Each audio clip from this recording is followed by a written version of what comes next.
Greetings of the day. Our project is credit card fraud detection, which is prepared by Masoom, Samir, and Vrunda. So we are going to cover these many topics in today's presentation. So why we required this credit card fraud detection? We all know in the online shopping website or any payment module, we are all are using credit card. So we, as a developer, we need to think that these credit card details are valid or invalid. So for that, we require this credit card fraud detection. So project definition is that we are going to take input from the user, which will be in the form of the credit card number or related to credit card, and we are going to process with ML algorithm. Yeah. Core features. The features that we include in our project is the system stores previous transaction patterns for each user. It contains transactions made by credit cards in September 2013 by European card holders, and it contains more than 20 to 30 percentage deviation of users transaction, which is considered as an invalid attempt, and the system takes action. The hardware and software requirements for this project is the processor should be of Pentium Core 2, 1 GB of RAM should be there, and 20 GB HDD. And for the software, it should be Windows 7 or above, a VS Code to run, and web browser to check.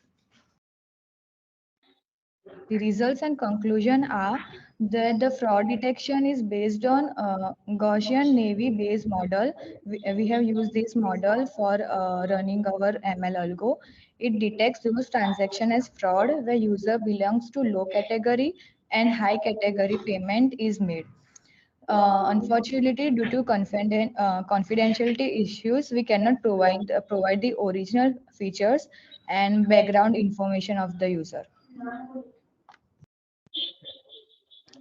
Here are the some references for we are use the for this project. Thank you. So let's just directly going to that project. So these are the our project. We are going to import Panda library as a PD, and we are going to import some models which we are going to test in our dataset. So here we are just reading the dataset, credit card CSV, which is available here. And in the dataset, there are total 2,31,766 rows are there. Let's just skip to that. We are just checking that is there any non-null value is available or null value is available. So these are all the rows which will contain some credit card information. Due to the confidentiality issue, the dataset doesn't provide the credit card number and everything. Instead of they are providing as a row like V1, V2, V3. So these are in project. We are just using the time dataset and implement like extracting from the real dataset. And this is the last phase where we implement total four model, different model. And after testing from all four model, we found that our third model, logistic regression, give us a highest possibility ratio of that percentage of the testing. So we are using this logistic regression model for our this project, which is around 94%.